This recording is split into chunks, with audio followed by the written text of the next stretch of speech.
합니다. 제목을 제가 정한 게 아니고 여기서 제목을 정해 주셨어요. 그래서 정한 대로 준비를 해서 말씀을 드리겠습니다. 원래 저는 그 60년대 후반부터 제가 부흥회를 다녀가지고 50년 넘게 부흥회를 하고 이 목사는 정치 발언하는 것보다 더 중요한 게 성경 말씀을 전하는 거기 때문에 성경보다 더 귀한 얘기가 없으니까 이 성경 얘기를 해야지 왜 정치 얘기를 하냐 그런 사람이었어요. 그런데 제가 이 부흥회를 다녀보니까 다니면서 뭘 보았는가 하면은 무장 간섭권이 7번 넘어가서 잡혔는데 김대중 때 이 김대중이가 그걸 한 번도 신문에 못 내게 해서 안 났고 제주 4.3 사건이라고 하는 것은 바로 그 박헌영의 기력을 받은 김단삼이가 350명 남로당 유격대에 주창을 들려가지고 경찰서 지도를 다 때려부시고 그리고 태극기 다 불태우고 1650명을 죽인 사건이 제주 4.3 사건인데 그 사람들을 다 의사자를 만드는 게 바로 노무현이고 문재인입니다. 그리고 이 노무현이가 김정일이하고 뭘 약속했는가 하면 2015년까지 미군을 철수하겠다.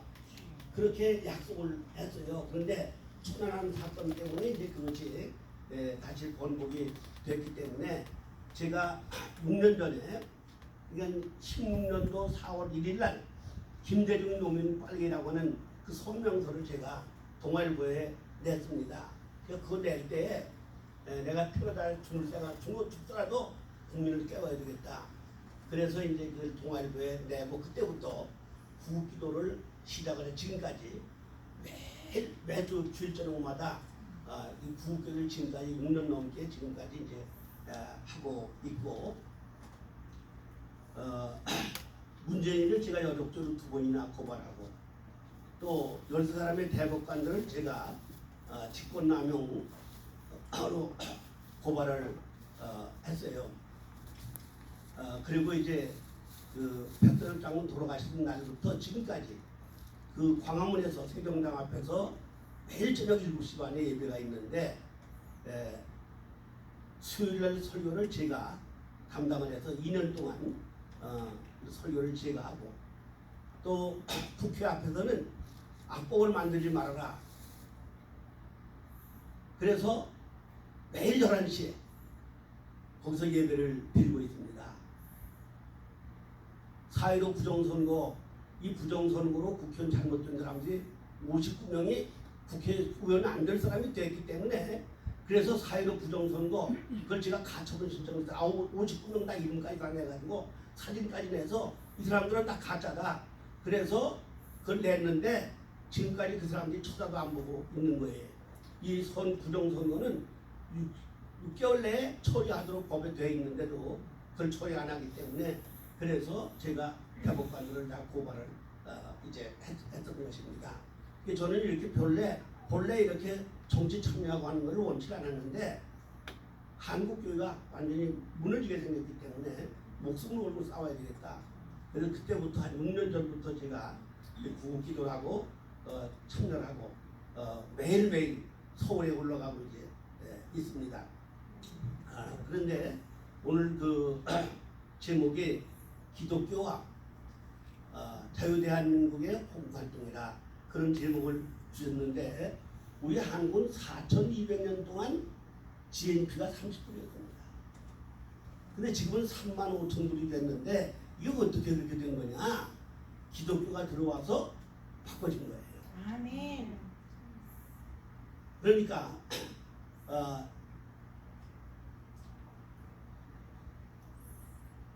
이 복음이 들어오기 전에는 아주 미개하고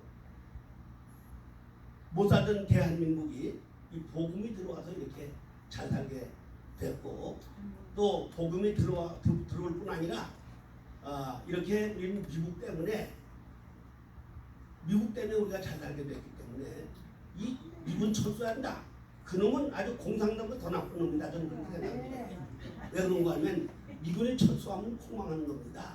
이 6.25 사변이 왜 났는가 하면은 미군이 49년도 6월 30일 날 철수를 했어요. 왜냐면 대한민국이 이제 다 섰기 때문에 유엔까지 가입했기 때문에 미군이 있을 필요가 없다. 그래서 미군이 철수하고 나니까 바로 그 다음에 이제 그 50년도 6월 25일 돌봄 낭식을 한 겁니다. 이 대한민국만 그런 게 아니고 월남이 왜 망했느냐? 월남도 평화조약을 맺고 미군 철수하니까 월남이 쳐들어와서 월남이 포망해서 없어진 겁니다. 필리핀이 왜 망했느냐?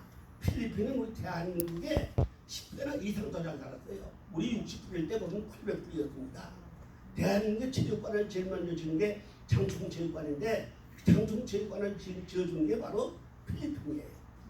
필리핀에서 장충체육관을 지어줬습니다. 그렇게 필리핀이 잘 살았는데 91년도에 좌파 정권이 들어오면서 양키 고음을 부르셨어요. 미군이 92년도 철수하고 나서 그냥 포망해가지고 지금 필리핀 선생님들이 중고등부 선생님들이 한국 와서 식무 생활하고 농촌 총각들하고 결혼하고 사는 거 아셔야 돼요. 이렇게 필리핀이 포망했습니다. 자, 중남미에 제일 잘 살던 베네수엘라가 왜 망했느냐? 2002년도 차베스가 들어와가지고 반미 정책을 쓰면서 그 폭망해가지고 지금 쓰레기통을 뒤지고 있잖아요. 이 최근에 또 망한 나라가 아프가니스탄인데 미군 철수하면서 아프가니스탄이 아주 폭망하고 말았잖아요. 그러므로 미군 철수는 바로 폭망하고 마는 건데 이 미군 철수를 주장하고 있는 게 바로 노무현이고 문재인이기 때문에 그래서 제가 문재인을 여적으로 고소한 겁니다. 자, 우리 한국의 복음이 들어와서 우리가 어떻게 달라졌느냐? 한국의 복음이 들어온 게 바로 이제 1984년도 6월 29일 날 그 맥클레이라는 박사가 일본의 대사인데 이 사람은 감리교 목사입니다. 그런데 그 사람이 와서 고종황제한테 와서 한국에 학교도 세우고 병원도 세워줄 테니 이 선교사를 받아달라. 왜냐면 그 전에 천주교에 들어와서 제사 안 지내는 것 때문에 다 죽여버렸어요. 그래서 이 교회 세운다고 하는 데 대해서는 고종황제가 협력을 안 하기 때문에 그래서 교회 세우는 건 그 다음에 이제 다음 문제고 학교하고 병원을 세우겠다. 그러니까 고종황제가 그걸 윤호를 해서 여기 본부 연락을 해가지고 그 다음에 아펜젤러 언더우드가 들어와서 배제학당, 이화학당을 세워서 인재를 길러냈는데 가장 그 유명한 사람 서재필, 이승만, 안창호, 김규식이 김구 다 윤천이 다 근대사의 중요한 인물들이 전부 첫전 기독교인들이고 배제학당 출신이고 이화학당 출신입니다. 유관순이나 김환란이나 이명신이나 이태영이나 다 그 사람들 다 이화학당 출신이에요. 자, 이렇게 해서 우리나라가 이렇게 번영하게 됐는데 로버트라고 하는 그 이승만 정치 고문이 무슨 얘기를 하는 거 하면은 이승만이가 없었으면 대한민국이 없다고 얘기해요. 역사학자 김동길 박사가 무슨 얘기를 하는 거 하면 우리 5천년 역사에서 가장 위대한 인물이 누구냐? 자기는 두말할 것도 없이 이승만이다. 왜 그런 거 하면은 왕만 마음대로 살지 다른 백성들은 다 종처럼 살았는데 그 왕 제도를 바꾸는 사람이 이승만이기 때문에 이승만은 5천년 역사의 가장 위대한 인물이다 그렇게 얘기를 했습니다. 아멘. 원래 이승만은 황해도에서 태어났는데 양녕대군의 16대 손으로 1875년도 3월 26일 날 태어나서 저 서울 도동에 와서 자랐어요. 공부를 많이 했어요. 사서상경 다 통독하고 아주 천재 중에 천재였습니다.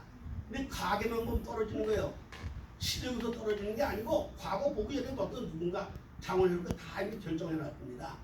그래서 이 돈 없는 사람, 빼먹는 사람은 과거 급제할 수가 없는 거예요. 그런데 배제학당에 이제 배제학당에 들어가가지고 공부를 하는데 6개월 만에 영어 선생이 됐습니다. 다른 선생도 아니고 영어 선생 되는 게 얼마나 힘든 거예요.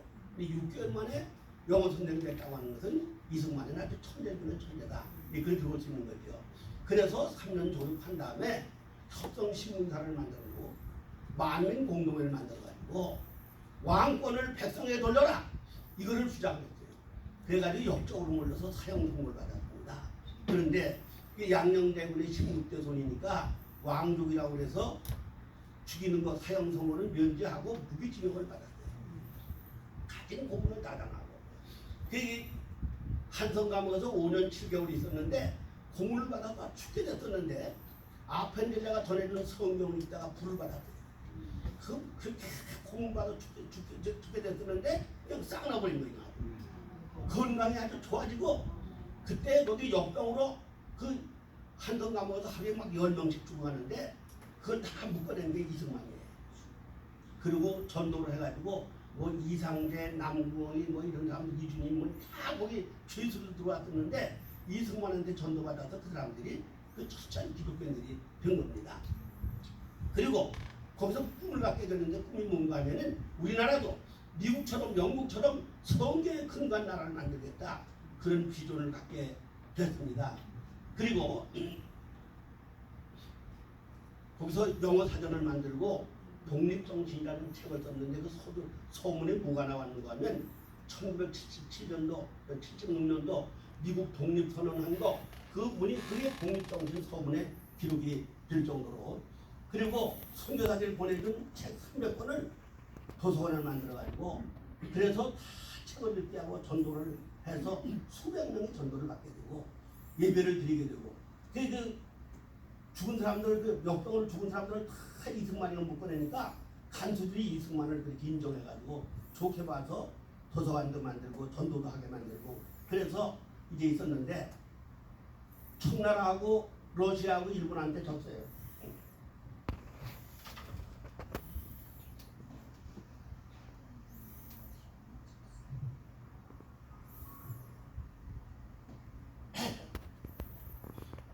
이 청나라하고 일본하고 싸우면 청나라가 이길 줄 알았는데 이 고종황제가 청나라 편을 들었는데 청나라가 진 거예요. 그 러시아하고 일본하고 싸우면 또 러시아가 이길 줄 알았는데 이 러시아 편을 들었는데 일본이 또 이긴 거예요. 그래가지고 일본의 형태가 너무 심한데 견딜 수가 없는데 여기서 구원해줄 구원 투수가 누구냐? 미국밖에 없는 거예요. 미국의 특사를 보내야 되는데 누굴 특사를 보낼까 그러는데 영어를 제일 잘하는 사람이 이승만이기 때문에 이승만밖에 없습니다. 민영환이가 그렇게 추천해가지고 이 무기징역 받았던 이승만이가 영어 특사로 미국 특사로 가게 됐어요. 여러분 이거는 진짜 하나님의 은혜가 아니면 있을 수가 없는 겁니다. 원래 고종황제를 원하는 게 아니었지만은 어쩔 수 없으니까 그래서 할 수 없이 미국 특사로 보내서 그래서 이제 그 이승만이가 와서 루즈벨트를 만나서 다 얘기를 했는데 그때는 일본하고 미국이 아주 사이가 좋을 때입니다. 동경이 지진 나가지고 다 폐허가 됐는데 미국에서 원조를 해가지고 동경을 다 전부 다 회복시켜줘가지고 미국하고 일본이 아주 사이가 좋을 때이기 때문에 그걸 갖다 줬어도 의미가 없었어요. 그렇지만 이 이승만은 워싱턴에서 학사하고 하버드 가서 석사하고 프린턴에서 정치학 박사를 하는데 5년밖에 안 걸렸어요. 자 이거 하나만 하는데도 5년 걸릴 텐데 이 세 가지를 다 5년에 다 해결하고 지금도 이승만의 그 논문을 아주 알아주는 겁니다. 그래서 다시 한국 와가지고 YMCA에서 간사로 있으면서 독립운동을 했어요. 그랬더니 일본 사람들이 이승만이 잡으면은 30만 불을 현상금 주겠다. 30만 불 현상금 붙었는데 그때 30만 불은 그 1911년도인데 그때 30만 불은 지금 300보다 더 많이 수도 있어요. 그런 현상금 붙어가지고 선교사들이 아무래도 이승만이 잡혀 죽게 생겼으니까 그래서 하와이에서 연회를 하는데 그 연회 대표로 위장을 해가지고 하와이로 빼돌려서 그래서 이제 하와이로 와서 거기서 교회를 세우고 학교를 세우고 그러면서 이제 외교 활동을 하게 되었습니다. 근데 3.1 운동이 일어나면서 한 달 만에 4월 달에 그 임시정부가 8개가 생겼어요. 한성정부 저 평양에도 있고 저 신의주도 있고 신양에도 있고 여의도 연해주도 있고 상해도 있고 그 8개가 임시정부가 있었는데 이 한성정부는 누가 세우는가 하면 이상재가 세워가지고 이상재가 이승만이 시켰어요. 왜냐하면 이승만이 미국 가서 박사학위 한 사람은 이승만밖에 없기 때문에 이승만이가 바로 한성정부의 대표가 됐습니다. 그래서 한성정부의 대표가 됐는데 그것이 9월 11일 날 이 8개가 다 통합해가지고 상해 임시정부가 되면서 거기서 초대 대통령이 바로 이승만이가 됐습니다. 그리고 국무총리는 이동인데 이 이동이라는 사람은 연해주의 임시정부의 그 사람이 대표였어요. 이 이동희는 아주 유명한 빨갱이입니다. 볼셰비키 혁명이 1917년도 10월에 났는데 1월 달에 이 레닌이 외국 사람들을 다 초청해서 이 공산주의 교육을 시키는데 그때 거기서 교육을 받은 사람이 이동희예요. 그리고 한국 사람이 거기서 26명이나 참여했습니다. 그 대부분이 그 강요들이 다 전부 다 공산주의예요. 그래서 그 사람들이 주장하는 게 뭔가 하면은 일본을 타도하려면은 우린 소련하고 잡아야 된다. 그렇게 주장을 하는 거예요. 근데 이승만이 가서 반대했어요. 왜냐하면은 이 공산주의는 아주 암적인 존재다. 이 세상의 바이러스 중에 제일 독한 바이러스가 공산주의다. 왜냐? 하나님이 주신 인권을 무시하고 사람 생명을 파리새끼처럼 죽이는 거. 볼셰비키 혁명에서 노동자 적이 교회고 지식인이고 부자라고 그래가지고 바로 2,700만을 죽인 거예요. 그 다음에 노동자 적이 교회고 지식인이고 부자라고 그러고 다 죽이는 거, 부자 재산을 뺏어가는 거, 이 5가지 부당성을 얘기하면서 이 공산주의하고는 전체 가치가 만드는 거다. 그걸 주장했다고 그래가지고 탄핵원에서 쫓겨났습니다. 그래서 다시 하와이 와서 이제 그 외교 활동을 하는데 거기서 무슨 책을 썼는가 하면은 재팬 인 사우드 아웃이라는 책을 썼어요. 이건 내용은 뭔가 하면 일본이 미국을 침략할 거다. 이 그런 얘기예요. 근데 사람들이 다 콧방도 안 푸는 거예요. 왜 그런가 하면은 나라도 없는 나라 천년. 그때는 한국이 뭐 나라도 없잖아요. 그런 사람이 일본이 미국 침략한다? 말도 안 되는 거지. 일본이 어떻게 미국을 배신하고 그 동경을 우리가 다 복구시켜줬는데 어떻게 미국 배신하고 일본이 침략하냐? 다 우습게 생각했는데 5개월 만에 그 책이 6월달에 나왔는데 12월 7일 날 일본이 진주만을 공격해가지고 해군 2,400명이 하루 지내게 죽었습니다. 이래가지고 미일전쟁이 대동아전쟁이 시작이 된 거예요. 그런데 그 책의 말미에 어떻게 썼는가 하면 궁극적으로는 미국이 승리한다. 그때는 대한민국도 독립이 될 거다. 이걸 써는 거예요. 그래서 그때 그 책이 그때부터 아주 베스트셀러가 돼서 미국 사람은 다 사다 보는데 루즈벨트가 그걸 보다가 감동을 받았어요. 왜? 미국이 승리한다고 그러니까. 그래서 승리를 하는데 그때 승리할 때는 한국도 독립이 된다. 그래서 한국 독립과 승리하는 건 이건 다 연결되어 있다 이렇게 생각해가지고 43년도 11월 24일 27일에 카이로 회담을 열고 처칠하고 장례식을 불러서 우리 한국을 독립시켜주자 그걸 결의를 했습니다. 그리고 와서 다시 또 44년도 11월달 우표를 발행했는데 우표는 뭘 발행했는가 하면 대한독립을 위해서 온 국민이 기도하라. 이게 아주 놀라운 사건이죠.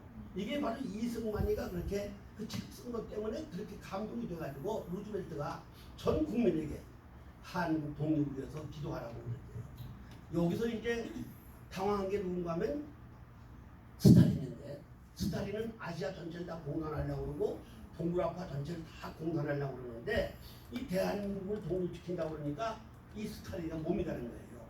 이 스탈린이가 15년 간첩이 엘조이스라는 국무차관인 미국 국무차관인데 이 국무차관이 이 동북아의 친자였습니다.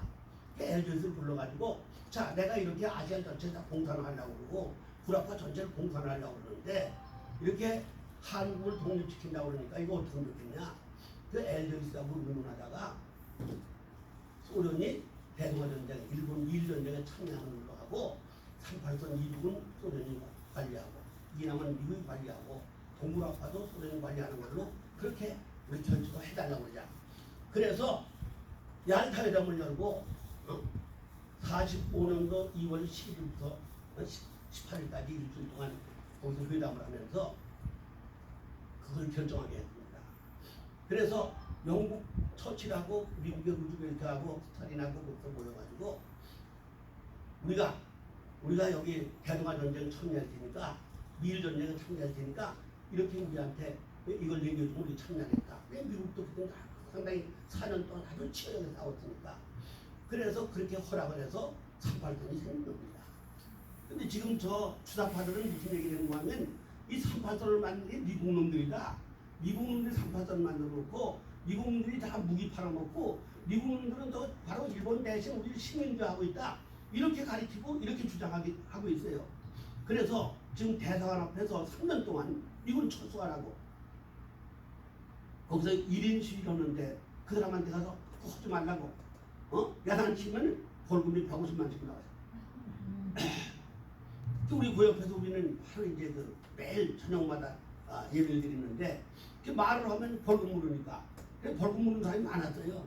뭐 지금 정권이 바꿔져서 이제 앞으로는 아마 그게 이제 그렇지 않을 걸로 생각하는데 어쨌든 그렇게 미군 철수하라고 하는 사람들이 대사관 앞에만 있는 게 아니고 국회의원 43명이 미군 철수하라고 신문을 냈잖아요.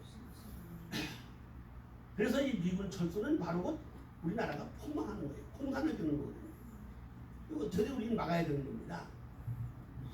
그래서 그 이승만 박사가 이제 그렇게 공산주의는 아주 바이러스 중에 가장 독한 바이러스다. 그러다가 이제 히로시마에 원자탄 떨어지고 나가사키 원자탄 두 방 떨어지는 바람에 천황폐가 항복을 해서 우리가 극적으로 8.15 해방이 됐습니다. 우리가 해방된 거 독립운동에서 온 거 아니에요. 상해 임시정부도 살 수가 없어서 저 중경으로 피난을 가고 그 중경에서 바로 창개성의 도움을 받고 우리가 살았어요. 이 독립군들이 뭐 마음대로 일을 할 수가 없었어요. 독립장은 없으니까. 그리고 우리가 만약 일본 사람 하나 죽이면은 한국 사람 막 수백 명을 죽이는 거예요. 안중근이가 뭐 윤봉길이가 사람 죽인 거 그거 잘한 거지만 그것 때문에 한국 사람이 너무 고통당하기 때문에 이승만 박사가 우리가 무력으로 우리가 자꾸 접근하면은 우리가 너무 손해본다. 국민이 너무 손해보니까 외교를 통해서 우리가 해방돼야지 독립을 해야지 않는다. 그래서 그걸 주장한 것 때문에 탄핵이 됐어요. 이게 해방이 됐는데 해방되자마자 소련이 8월 23일 날 평양에 들어왔어요. 미국 사람은 한 달 후에 들어왔어요. 그런데 거기 들어와가지고 김일성에게 인민위원장을 만들고 저 남한에 있는 박헌영에게 남로당을 만들어라. 그래서 여운형하고 박헌영이가 소련에서 공부를 했는데 그 사람들을 지켜서 남로당을 만들게 해서 9월 11일 날 창당을 하는데 사람들한테 무슨 얘기를 했는가 하면 저 미국의 이승만이가 남로당을 만들려고 했다고 해서 거짓말하는 겁니다. 그리고 이승만이를 남로당 주석으로 만든 거예요. 근데 이승만이는 10월 16일 날 한국에 들어왔어요. 들어오자마자 이 박헌희가 쫓아가지고 당신 이 남당 주석이 됐으니까 당신 취임해야 된다. 그때 만일 이승만이가 자기 명예를 생각하면서 그냥 주석을 취임했으면 남한도 다 공산을 되는 겁니다. 그런데 이승만이가 이북의 소련의 사주로 남당을 만드는 거 난 할 수 없다. 안 한다. 그래가지고 그걸 부인하고 그러고 이제 안 한 거예요. 그런데 소련하고 미국하고 무슨 생각을 했는가 하면 이 고려연방제를 만들어서 중립국을 만들려고 했습니다. 그런데 이거는 미국 생각이고 소련은 고려연방제를 해서 완전히 남한까지 공산화하려고 하는 거예요. 그래가지고 12월 26일 날 28일 날 영소미 3상이 모여가지고 뭘 얘기하는 거면 5년 동안 식탁 통치를 한다. 식탁 통치. 우리가 아직 한국 사람은 정부 수립할 능력이 없으니까 5년 동안 우리가 이제 봐주면서 이제 이 사람이 잘한 다음에 그 다음에 정부를 수립하게 한다.